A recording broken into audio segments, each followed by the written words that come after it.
You're listening to On Mission with Dr. Matt Davis, a podcast designed to explore the personal mission of everyday leaders. Hear from men and women who are making a difference in their corner of the world and discover what keeps them on mission. Welcome to On Mission. I am Dr. Matt Davis, and today my guest is a good friend and colleague over the years, Jamison Coppola. He is the Government Relations Director for the American Association of Christian Schools and has a unique opportunity to live and work in Washington, D.C., truly the seat of power in this world today, as so many things are centered in that area. And he has amazing access, and it's been awesome to see over the years the ministry that God has given to him. He oversees monitoring legislative, regulatory, and legal efforts on the federal level, paying special attention to issues affecting religious education. Obviously, that is near and dear to my heart as formerly being a Christian Law Association attorney and fighting those religious liberty battles all over the country as well. Jamison and his wife, Jordana, and their daughter, Gianna, live in Virginia, just south of Washington, D.C. His first job was as a paper boy, which I identify with for sure. And post-college, he actually served in the administration at Pensacola Christian College, worked directly with Dr. Horton and oversee a bunch of their business operations. And I'm sure that was good experience for life as well. His favorite meal is surf and turf, which I think we've even shared together over the years. And some of his hobbies include home improvement, shooting sports, and his favorite team is the Boston Red Sox. And so, well, they've done a lot more winning than my Chicago Cubs. His daughter is a college athlete, and they are the Chargers, so that's also pretty high on the list as well. Jamison, welcome to the podcast. Matt, thanks so much for that kind introduction, and it's really good to be with you and to reconnect in our friendship and the work that we do together in education. So your daughter is a college athlete, and I did some snooping because you said they were the Chargers, so that was my first clue. And I found out that she's there at Hillsdale, which just across the lake from Maranatha. That's right. And that she is actually on the shooting sports team, and so that's honestly the coolest thing I've ever seen. And they just won the national championship. Is that right? They did. That's correct. Yeah. Thanks for mentioning that. She's made a late in life, well, not really because she's young, but a late change. She grew up as a soccer player. Okay. And last year she said, "Dad, Hillsdale only has club soccer, and I would like more coaching." She thrives in kind of high expectation environments. She said, "I'd like to join the shooting team." And I said, "Well, Gianna, you don't have much experience with that." But there's a lady in our church that does. She's a sponsored shooter for Walther. And so she reached out to the lady, said, "Hey, can we spend a week training during spring break? I'm going to try out for the shooting team." And sure enough, she made it. So that is awesome. Quite proud of her. Yeah. I just bought a Walther match shooting pistol. There you go. So now I'm ready to go. I could join the team. Maybe Maranatha needs to start a shooting team. What do you think? You guys join? I mean, how hard can it be, right? I mean, we'll be up against Hillsdale in the national. Yeah. We were there for the championship. She shot against, I think Clemson was there with their team. The Naval Academy was there. Oh, wow. West Point was supposed to be there, but because of weather, they weren't able to travel.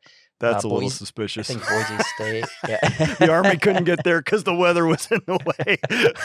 They didn't want to lose to, They were intimidated. That's right. They didn't want to lose to a bunch of Christians, Yeah, that's right. Pretty awesome, though. I think it's amazing that, Hillsdale's able to forge and kind of pioneer that as a new college sport. I think that's pretty amazing. And that your daughter gets to be involved in it. Yeah. Pretty cool thing as well.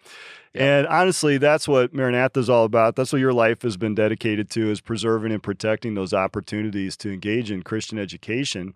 And the American Association of Christian Schools is just a massive organization and a huge leader in that respect. And one of the greatest things that the AACS does is protect the religious liberty, the freedom of its schools to operate. And you're like the tip of the spear for that. And so this is going to be a great conversation today. So I found a profile of you. So you're a Pensacola grad, and I found this amazing article. And as I joked with you earlier, I don't know if they could have found a a closer up picture. A bigger picture, life size. Zoom in just a little more. I feel like you're in the room right now. But, pretty cool to be profiled by your alma mater, huh? Honored, and humbled too. Like, it kind of came out of the blue. Somebody reached out to me and said, "Hey, we'd like to do an update about you in our magazine. It's called The Update for Pensacola." I said, "Okay, great." And they sent me a questionnaire. I sent it back. They sent some follow-up questions, and then then this big article came out, and it's just special. I mean, what else can you say that somebody took the time to recognize the work that I've done and to express appreciation for what it is that one of their graduates was doing, but it also speaks to the quality of what the education was that I received at Pensacola. So I'm Isn't proud. Isn't that amazing that Christian college graduates are positioned all across the country, really all across the world, doing incredibly important things. And they, but what's funny is because I'm kind of in the same boat, right? A Christian college grad, and you get out and you want to pursue this field, and there's almost a sense of, well, will I be good enough? Will my education help me, succeed in this career? And I just tell our students all the time, like, you shouldn't have to compromise one bit on the quality of your education to get a Christian education. That's so important to have that confidence to just do whatever it is God's going to call you to do. Yeah. In that same issue is a politician, Kathy McMorris Rogers. She was a U.S. representative from the state of Washington, and she's a Pensacola grad as well. Mm-hmm. And so it was, an honor to share that issue with her. Somebody that, again, has served in Congress. And, it just reminds me of some of the other stories lately in the news about Christian colleges that are not so quite proud of their graduates. I don't know if you followed some of those stories, but, it's sad that Christian colleges, some are becoming unmoored from their principles to the point where they can't be proud and they can't express prayer for their graduates that are doing important work in society. Yeah. Well, and that's, I did track that now that you mention it. And it's interesting because it's a special kind of betrayal, I feel like, to your alumni to leave off from the very things you taught them, the very principles that they learned within your halls and your classrooms. And then they go out and put those to the test and find them to be accurate and right. And then as soon as they go and implement it, the college decides to go woke all of a sudden and denies everything it always stood for. I tell our guys all the time, like, survival is not the goal. Survival at all costs is not the goal. We don't exist just to exist, right? We exist to do and fulfill the mission that God has given for us. And the minute we become irrelevant to that mission, then we might as well not exist, right? For God's purposes. And so that's always been the hallmark for us. And that's frankly the theme of the podcast, is an OnMission podcast. And we like to talk to people like you that are dedicated to living a life that's about something bigger than themselves. And so I wonder, as you sit here today, God has led you down a very interesting path, and you're at an interesting point right now. But as you think back about where God has brought you and where you are today, what is your mission in life personally? Yeah, so I thought about this a bit. I listened to one of the podcast recordings that you had done with previously. So I get a sense of the recording or a sense of the program and kind of what your mission was on the OnMission podcast. And I thought about this a bit, and I have kind of three levels of answer for this, Matt. So if you ask me what my mission in life is, I would say to know God and to make him known, right? That to me is foundational to the idea of what is your mission. As a Christian, as a believer, as someone who through Christ has restored relationship with my Creator, I want to know him. I mean, that's the whole purpose of redemption, is to be restored in that sort of close, intimate relationship with our God, with our Creator. And then because, Christ says to his disciples, occupy till I come, right? We have a mission, and that is to make him known, to make where we have authority and responsibility look as much like the kingdom as God's word informs us about, right? So we're to follow the word of God in our responsibilities to make God known where we have authority and responsibility. If you ask me what my vocation is, what has my life been ordered to as far as kind of what my interests, my skills, my experiences have put me through, that would be Christian education. And I did that, in college administration at Pensacola. I did it as a K through 12 administrator in Colorado, and now as the government relations director for AACS. But all of those kind of centered around Christian education. A lot of different jobs. So that would be my occupation, right? I've had a lot of different occupations within my vocation, but all of those under the mission of knowing God and to make him known. So your vocation and your calling, sometimes those two things get merged together. And sometimes they take on a different mode as you go through life. Your undergraduate major wasn't like poli-sci or No. something that we might think of in terms of government relations or community activism or whatever. Maybe, right. I don't know No, if good Pensacola has a community activism degree, but so what was your undergrad and what were you thinking at that point in life? Yeah, so growing up, I was enamored of police work. I thought, man, police officers are kind of upstanding citizens in the community. They get to help people. They also get to do it by, driving their car fast with lights on and always cool, chasing criminals, and there's some excitement to it. But it's really an important position in the community, and I think that appealed to me. The service idea, to protect and serve, kind of both sides of that appealed to me. So I went to school to be a police officer. I wanted to study criminal justice. During that time, my favorite class was criminal law. I really liked kind of how the law interacts with, the Constitution, right? That kind of the larger law of the land, and just the ins and outs of how the application of that law affects people. Right. And so I thought, man, if I could do law enforcement for 20, 25 years, maybe at the federal level eventually, then maybe I can do public policy. So the germ of the idea of public policy in politics was kind of like an also ran type idea. Like, okay, maybe later in life I could merge that way after I do law enforcement. Right. And so my senior year of college, God kind of got a hold of my heart. I think that's a pretty common story for our Christian kids, where your faith starts to become more personal. You start to say, oh man, I need to, I'm about to head out into life on my own. What do I really believe? Yeah. And You do. There's a nexus point there where everything's coming together, but then there's also a bit of a fork in the road. Like, okay, I've been handed these values. How many of these are actually mine versus my parents, my church, my school? And sometimes you surprise yourself with how many of those things you actually have adopted. So that's usually a good thing. And you become, in my experience, you become softer to making sure that you are doing what God would have you to do, like following God's will. And so in that process, I decided I would stay and get my master's degree in education. And the verse that kept coming back to me, to whom much is given, much shall be required. And I thought, you kind of have this history. My dad was an educator. You have this history. My parents' first decision when they came to know the Lord as their personal savior was to put me in a Christian school in kindergarten. And so I have this heritage of Christian education. I've been the beneficiary of it. And it seemed to me that God was touching my heart to say, you should probably look to studying Christian education and see if God would lead you that way first.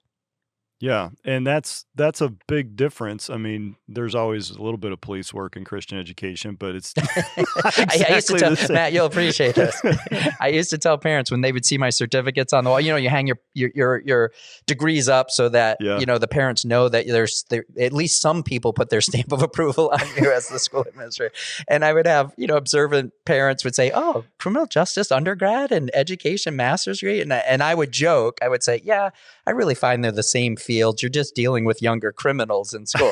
And, and if the parents laughed, I thought, okay, we probably share a very similar view of, the reform needed to turn these little barbarians into civilized people. And if they grasped their pearls and said, "Oh no, not my little Timmy," then I thought, we might have a slightly different view of human nature.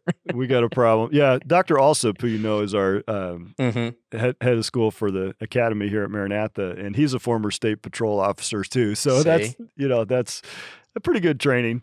And I used to like to remind the students that they do not have any Fourth Amendment rights. We're a private school. We're not the government, buddy. It's funny. Over the years, I've observed a lot of crossover. I think this may be a help to your listeners, Matt. And so I'll share it. Over the years, I've noticed a lot of crossover between people that kind of have that law enforcement idea and education. It's all through Christian education, where people that did law enforcement retire and do education, et cetera. And so I was observing this one day to, matter of fact, Rebecca Horton, Dr. Horton's wife, the namesake of a Becca book.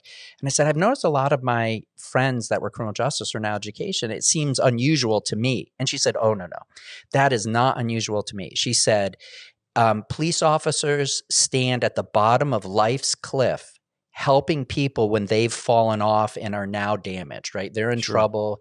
They're having hard times. And she said, educators are up at the top of the cliff building a fence. And I thought, that's a really great analogy of kind of this similar personality that wants to help people, but at different stages in their life, preventative or after the fact when things have gone bad.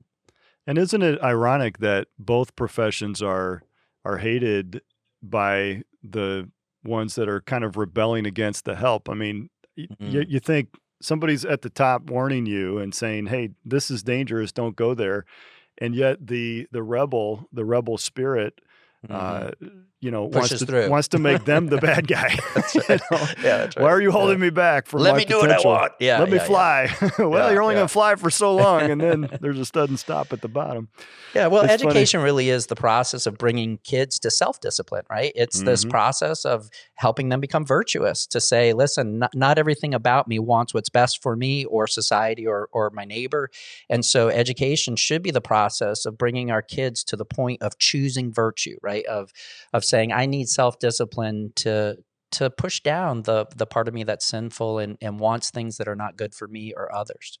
Yeah. You mentioned criminal law. In law school, my criminal law professor was Professor Lee, and he was the first professor I had that could put you on the wrong side of any issue, any side, and I didn't know that was what's happening in the class. So he would, everything's Socratic. So he would throw out a scenario and then call on somebody. And the first person he called on was this girl with really long hair. And she didn't know how to answer because she had seen him pick on the first couple of people, and they just like somehow magically always were completely wrong in whatever way they answered. And then he would kind of eviscerate their arguments. Of course, he had something we didn't have, and that is like a lifetime of education and experience. So he gets to her and asks her this scenario, and she turned out to be one of the smartest people in our class, but she was just really intimidated in that moment. I never saw this happen before. She just retreated into her hair. I didn't know you could do that. Like the hair just closed around the front, and she was gone. It was like she disappeared from class, and he walked around like, where'd she go? So then he moved on to me. I didn't appreciate that at all. That's but right. Who's the next victim? Yeah, right. He became one of my great mentors in law school. Turned out he was a believer, and we had a good camaraderie with that. But as you go through life and find those different moments, you talked about the idea of public policy, which probably doesn't mean a whole lot to most people.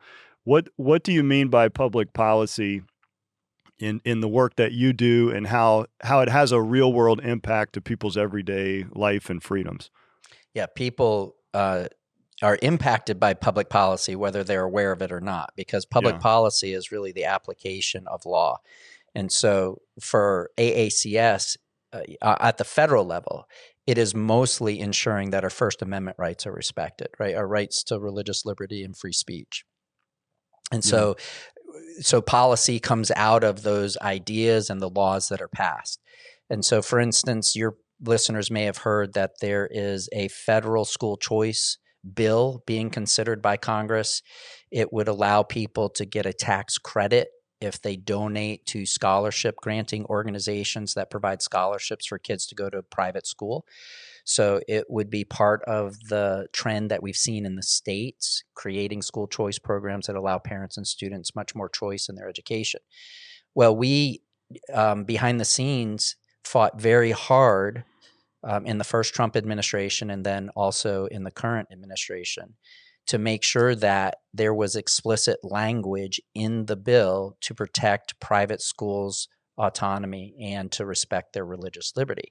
And so that's a small picture of the work that we do. We build relationships with legislators, their staff, regulators in the departments to make sure that when they use the power of government to create policy, that private schools' interests are considered and protected. Yeah, you've been through.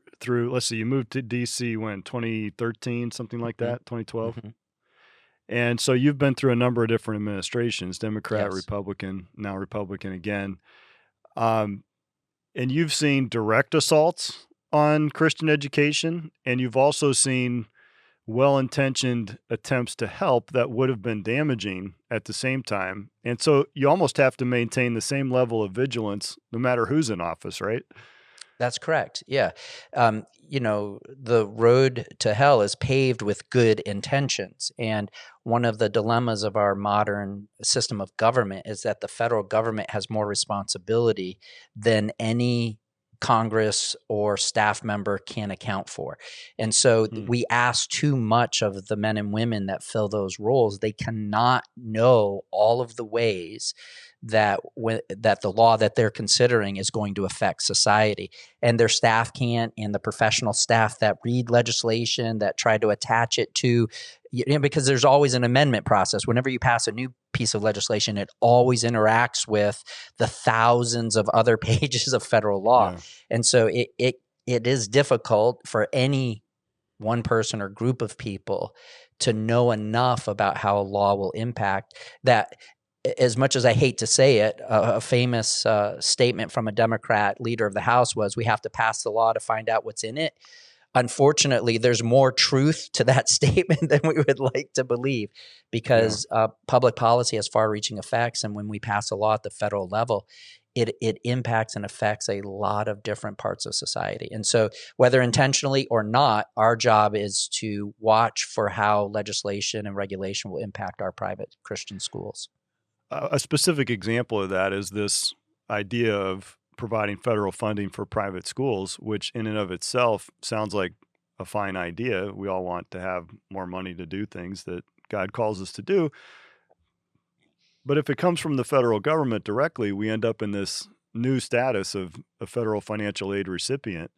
And that all of a sudden, as you said, there's an existing body of law that just immediately is attached to the ministry, which in and of itself could destroy the ministry's ability to even exist if we're not careful, especially in the hands of the next maybe not so friendly administration that decides to use that lever as a way to get the whole camel into the tent, so to speak. Yeah, our founders were famous for saying, there's a good biblical analogy, right? With shekels come shackles, right? So, he who pays the piper calls the tune is another way you might say it. And if you take the government's money, it comes with strings attached. And there is a certain fundamental ethical, moral principle at play, right? In other words, if we are going to take tax money, it is expected that if you're going to take money from somebody else, that you honor their wishes with the money that you take. And so the whole system of how the federal government has been set up is that if you take federal money, you play by federal rules. But those rules over the years have developed in such a way to disadvantage Christian organizations. There is a huge divide between what secular society considers normalizing and what Christian ministries consider normalizing. I'll give you a quick example that I saw an article. I didn't have time to read it yesterday, but just briefly skimmed it.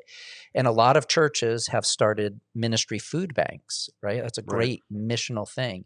And the need for the food that these churches have started have been greater than the resources of the church we're providing. And so they've taken grants from the federal government for feeding homeless people. And they're not able to share a gospel witness in conjunction with meeting the physical material needs of the homeless people. And so that is the pattern of what happens when you take federal dollars. You're not allowed to have explicit religious expression in many aspects. Now, I will say this, just, put a little cheerful news on this.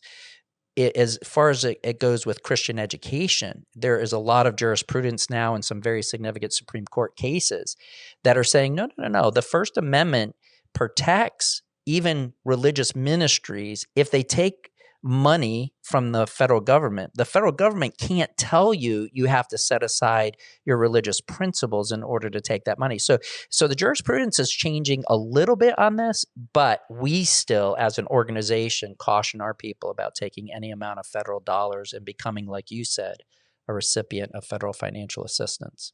Yeah. So colleges are kind of accustomed to playing in that sandbox, and there is a very interesting and complicated web of legal and legislative versus cases versus regulations that you have to live within, and such that you need to have significant numbers of dedicated staff to track and comply with those expectations at a level that a church operating with volunteer lay people would never be able to survive in that environment. So that's one thing right there. Boy, my mind is racing with all these different examples and stories. In Florida, when they first did their voucher program, and Dr. Ustra, who was very involved with AACS over the years, went down there and helped set up that program initially. The voucher program started with a one-page application form that basically all you gave them was information you could find in the yellow pages. I mean, it was so simple. It was easy to get in, very few strings attached to the funds. And a lot of the Christian schools I was helping at that time jumped immediately into the pool and said, woohoo, we're going to, and they started building buildings. They needed to get, they wanted to grow and expand immediately that first year. Well, some changes took place in the legislature of the state of Florida, and all of a sudden the more liberal voices had a seat at the table, so to speak, and they started talking about this word accountability, which Christians don't shirk accountability. We all should be accountable, and as you said, if it's someone else's money, then you have to account for what you did with it. Did you comply? And that one-page application turned into a 50-plus page deep dive into all your finances and your practices and all of this. And I can remember very vividly one of the liberal politicians in that state marching up and down the aisles in the legislature, talking about, ranting and raving about accountability, and specifically talking about these Christian schools discriminate, and they shouldn't be allowed to take our state money and discriminate. Boy, that word discriminate is a loaded word. And when you dig down into it, what they usually mean by that is two things, because we're not out here discriminating on the basis of race or national origin or gender or, any handicap or any of these other kinds of protected classes traditionally. What they're talking about usually devolves into one of two things. Number one, to work at a Christian school, we kind of think you ought to be a Christian.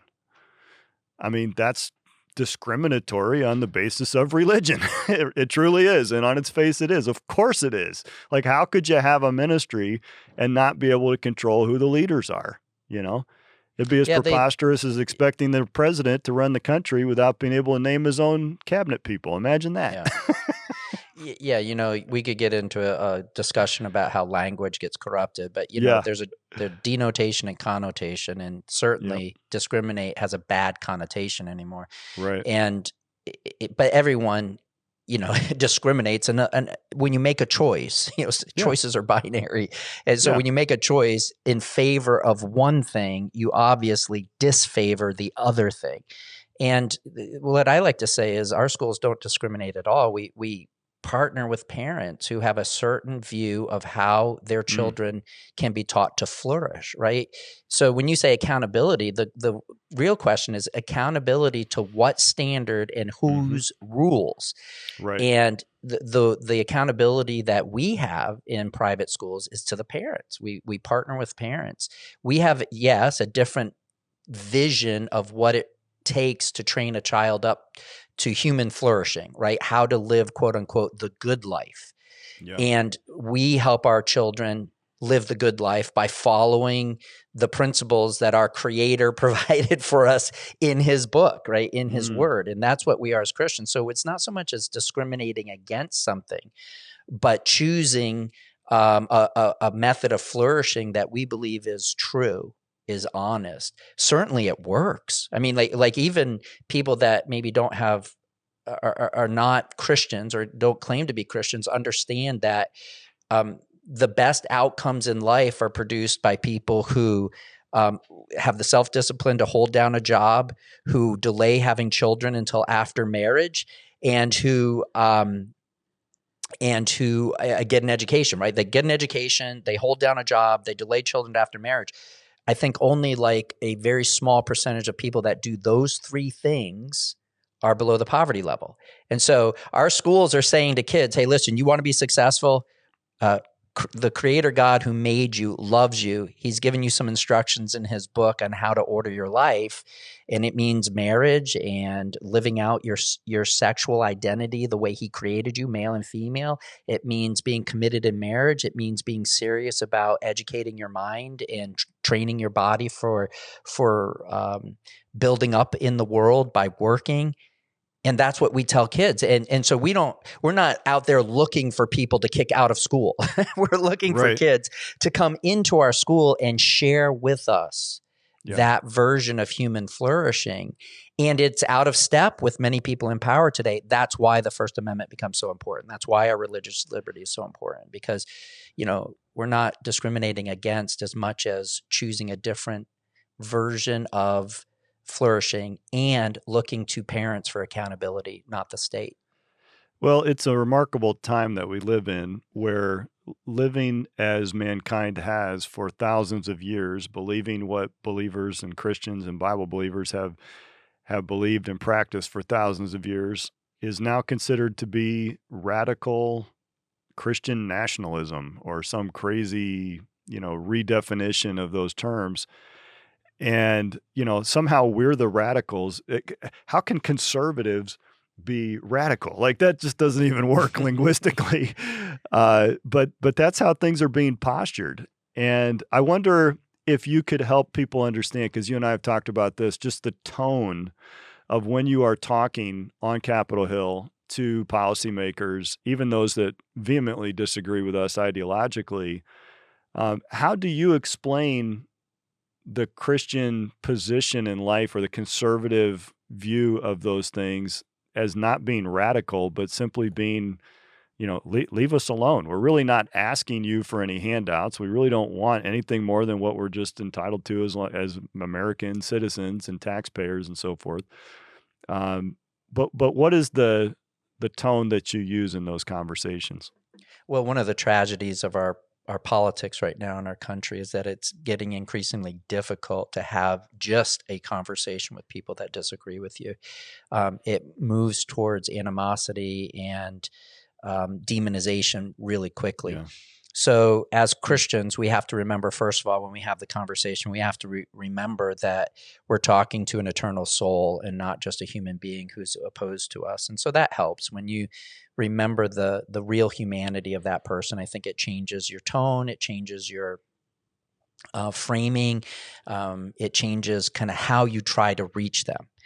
I had a conversation with one of the original co-sponsors of a piece of legislation back in the 90s called the Religious Freedom Restoration Act. And it was a piece of legislation that fixed kind of some problems in a bad Supreme Court decision that limited people's religious liberty in workplaces and other parts of civil society. And so it restored a balancing test to make sure that the government and other people were not depriving people of their religious rights within the country, the First Amendment rights. And we were pushing for another bill that would have protected, for instance, tax-exempt status of Christian institutions, again, because we're teaching a version of marriage and human sexuality that is out of step with some of the cultural opinion makers, right? And some of the legal decisions, right? And so we were saying, listen, we need protection, First Amendment protections for something like tax exemption, so that what we are doing related to our deeply, sincerely held beliefs is not considered discrimination. And I was speaking to one of the original co-sponsors of the Religious Freedom Restoration Act and saying, would you support this?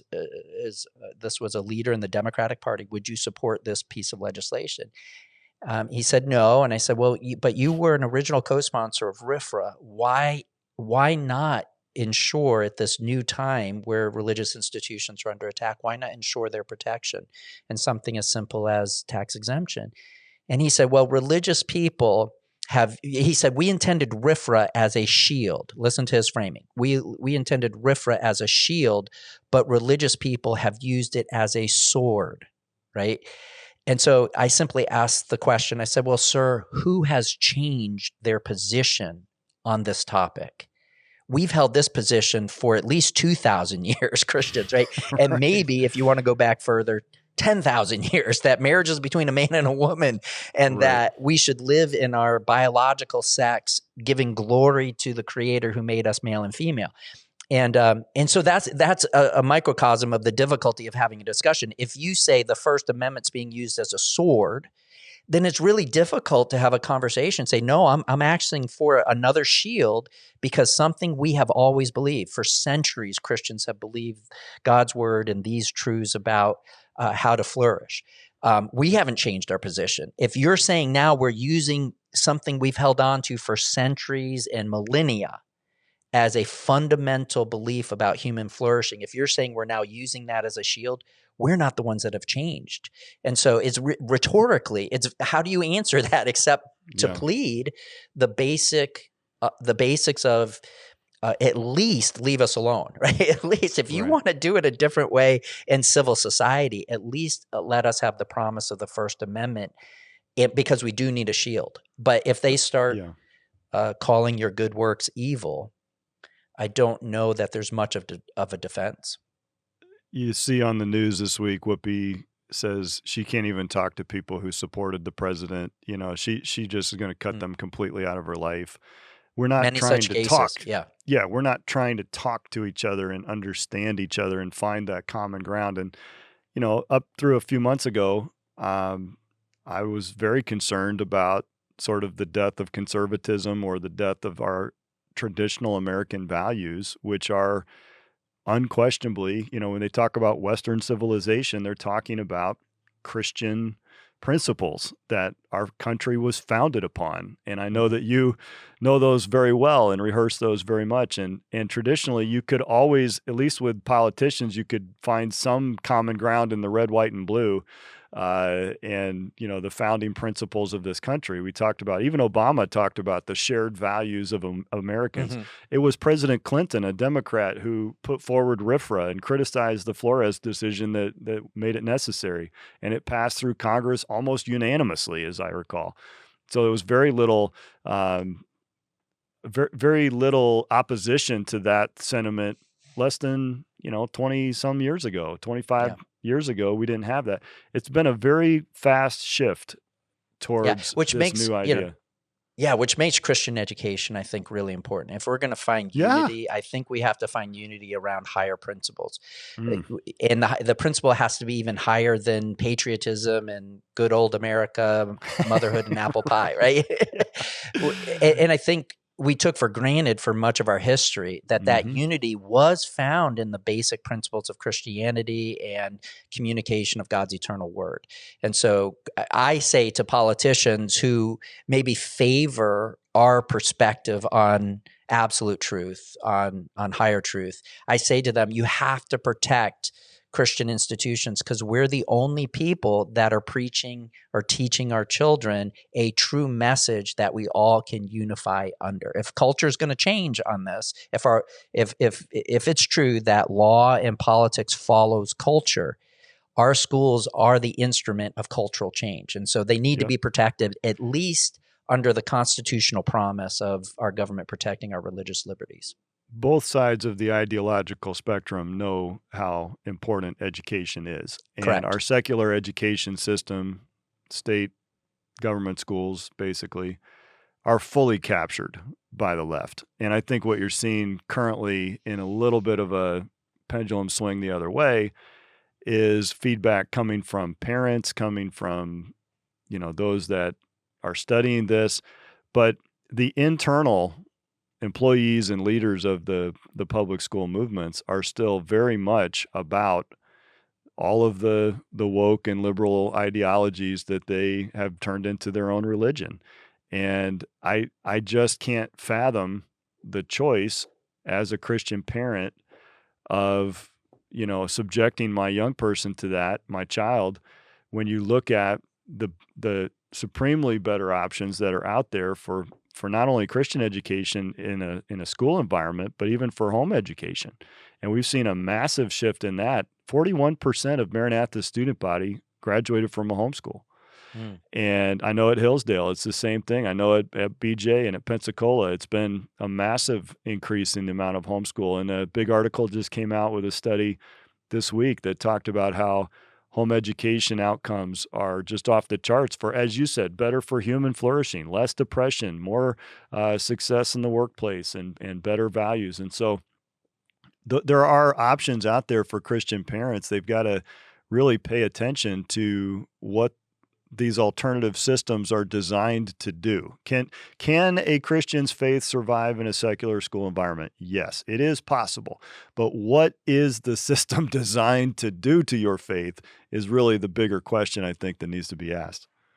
Yeah, there's a G.K. Chesterton quote that is going to elude me right now, but it talks about a real education teaches by implication and atmosphere as much as it does by direct instruction. And this is a very loose rendition of the quote, but it touches on what you're saying about the fact that even if the content of a public education seems to be neutral, the implication, the atmosphere, the emotional temperature, the what gets emphasized and de-emphasized, the plurality of opinions that supposedly have to be considered with every lesson.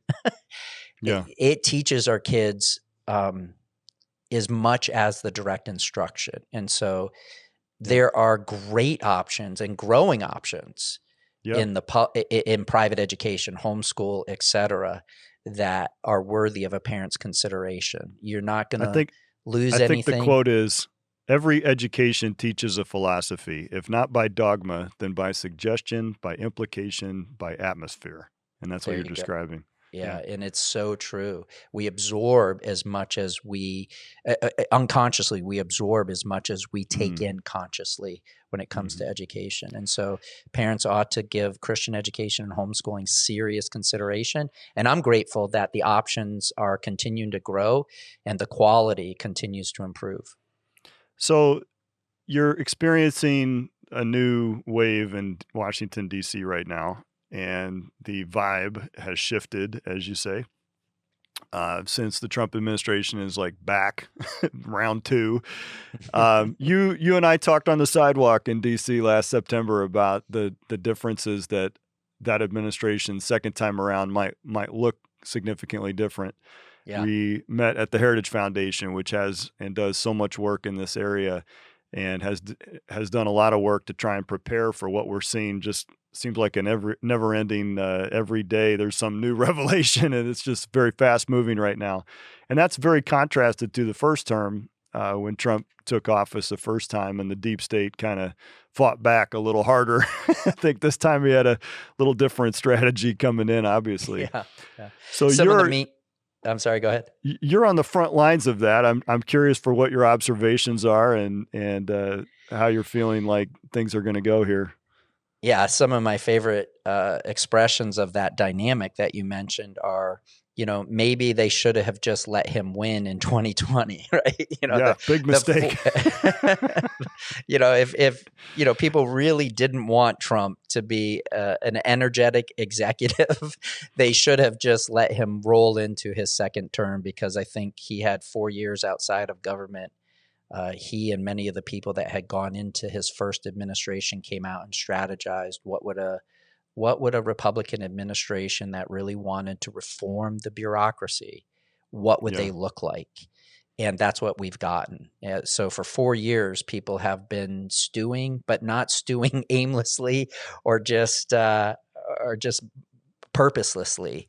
They have been planning and preparing to hit the ground running in a Republican administration. And it just so happens that that Republican, again, was Donald Trump for his second administration. And so it's been a lot of synergy, maybe we would say. As the kids say, there's been a huge vibe shift here in the city. And I've been through different changes, right? Our principles lead us most often to solutions based in the Republican platform. I mean, that's just the way our society is. The divide now, it's not that we are being political. It's just that the people that will do on principle and in public policy what we think is good and right for the country tend to be Republicans.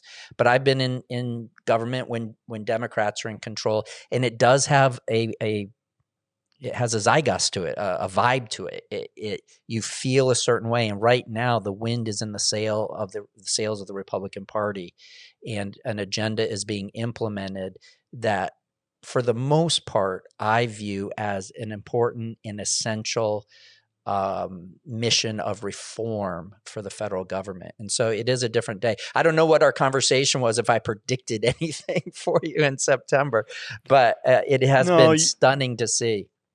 I don't know that any of us really saw quite this coming. It's been a flurry, but in all the headlines, what's happening behind the scenes with specific regard to Christian education? Are there some things forming that are going to give you a little better level of access into the administration and its plans and what they're doing? Are they giving you a seat at the table in any particular coalitions that are forming or access? I know that when the Biden administration came in, for 4 years, we never got invited for a briefing. They never asked us, when we were there in September for our legislative conference, they never had a briefing or anything for us. We did some congressional briefings and we did the Heritage Foundation. But, when Trump was in office and when Republicans have been there in the past, George W. Bush, they would have us into the White House and let us meet with their policy analysts there and talk to us about our concerns. Are you sensing any more access opening up now with the Trump administration back in power? It's just the way our politics works, that when you have a party that sees the world the same way you do, that sees solutions to problems in the same way, you share more partnership with them. And so I think that's probably an explanation for the differences in the political leadership. Whenever you have people that are in office that think that small government's better, that respect religious liberty, that understand that public education has become a captured institution by ideologies kind of foreign to our traditional Christian view as Americans, then you share more opportunity to work together to craft solutions for the problems that politics is supposed to address. And so, yes, I think access is one of the elements of the work that we do. Of course, we are consistent in our message, so that helps. We're not playing politics, right? No. We want the same list of things no matter who is in power. It's just that when Republicans are in power, they agree with our list to a much of what ought to be done in society and in protecting our First Amendment rights than typically Democrat administrations and leadership have seen. Well, I'm looking forward to going back in September. If things had turned out differently, I might have reassessed my itinerary. But I mean, honestly, people think because I'm a lawyer and I've been involved in this world that I must love Washington, D.C. I struggle. Honestly, I don't know how you live there. It's oppressive most of the time. I mean, 93% identify as liberals. The word on the street that you just feel like you're constantly defending your right to live. And so many things that were coming out of DC were so negative. So I think I'm looking forward to seeing how that may have changed over the last just few months. Feels. Yeah, I gotta experience that firsthand. Maybe I can convince my wife to come with me and see it in a little different light. But I appreciate you're on the front lines of all that. I'm sorry. Yeah. Yeah. When people ask me how are things in DC, my tongue-in-cheek answer is way worse than you've heard. Even on Fox News, Right. But then I'll follow up with, but there are far more dedicated Christian individuals, conservatives, traditionalists, that's a broad range, broad coalition of people that see the world at a fundamental level very similarly to us. And there is encouragement, there's partnership. Sometimes we like to tease each other about being co-belligerents because our Right. principles our principles will put us into conflict even with friendly political parties, right? So Yeah. because we're principled people, like we can't pull punches when it comes to those principles, no matter who the political party is that's Right. in power. But there are a number of people that share those principles with us. And so while DC can be that sort of hostile place, there is good fellowship, good partnership, good encouragement from a lot of people here. And this is the other thing. I love the meaning encoded in our monuments, in our buildings. I mean, I have a good friend that talks about the stories in stone, and he talks about all of the Christian principles that underlie so much of the memorializing that we do in the structures and in the monuments and in the memorials that we have in our country. So it can be a lonely place, but God gives good support and good encouragement across a broad range of people here in the city. So that's what keeps us encouraged, and we welcome you, Matt, back and to experience maybe a different vibe in the city. Our fly-in event is September, where we bring administrators and pastors from the AACS network into town to do some connection, relationship building with their representatives, and then also some briefing on pressing issues related to Christian education. So if you're an AACS school, come on over. Yeah, that is the best. I mean, that's the Super Bowl right there for you and for the team that are on the front lines. Our ultimate hope is not in the politics. It's not even in our government. Our ultimate hope comes from the Lord, and He can choose. I'm so thankful that we live in a time when the United States exists not only to preserve the freedoms for those of us that live here, but around the world. And I hope that our president will remember that that's such an important role that we play to protect believers all over the world. I think that's one area that Republican leaders over the past few administrations have failed us on, frankly, and would like to see those rights pressed for others as well. But at the end of the day, people like you, there are not too many people in a role like what you have. You are such a unique opportunity. And I'm sure that can end up being a little bit lonely sometimes. So I want you to know how much we admire and appreciate you, and we pray for you, and we need you. We need you standing there in defense of those religious freedoms, and we want to be good partners to you as well, because I know that you need those voices around the country reinforcing those points as well. Well, thank you for those kind words. It's humbling. We always consider it a privilege to represent the good work that our schools and ministries are doing, and we consider it a high calling in order to protect the constitutional rights that are promised to us. The protection of those and the continuation of good, solid, quality Christian education. And so we're happy to do it, happy to be called to it. Jamison Coppola, thanks for joining us. You're welcome. Good to be with you. Thank you for listening to On Mission, a podcast produced by Maranatha Baptist University. If you're like me, the parent of a teenager right now, it seems the world has gone mad. Anti-God ideologies and liberal political philosophies dominate higher education. You're probably asking yourself, is there a college I can trust to build on my family's values and a biblical worldview? Thankfully, there is such a place. Maranatha Baptist University in Watertown, Wisconsin is dedicated to training young people to serve the Lord. MBU provides a safe environment to study, practice, and grow their faith, and develop lifelong relationships with Christian young people that share their biblical values. And you don't have to compromise one bit on the academic quality of your education to receive it from a Christian worldview. Find out more at mbu.edu. For information about our podcast guests and to listen to all the previous episodes, visit mbu.edu/podcast. Join us again next week as we examine what keeps leaders on mission.